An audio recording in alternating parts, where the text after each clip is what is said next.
শাহ সৈয়দ মিসকিন শাহ রহমতুল্লাহ আলাইয়ের খাদেম ছিলেন এই রওজা শরীফটা। তিনার কদমে নিকে মাজারের পূর্ব পাশে ইনার রওজা শরীফটা রয়েছেন।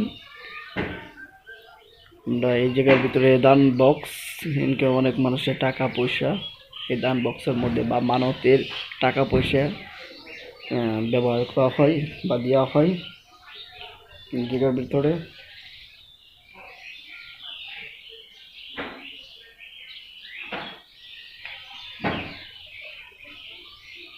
জায়গার ভিতরে আগরবাতি মোম জ্বালানো হয়। এইগুলো হলো রুমাল, এই রুমাল দিয়ে হযরত মিসকিন শাহ রহমতুল্লাহ আলাইহির রওজা শরীফ পরিষ্কার করা হয়ে থাকে।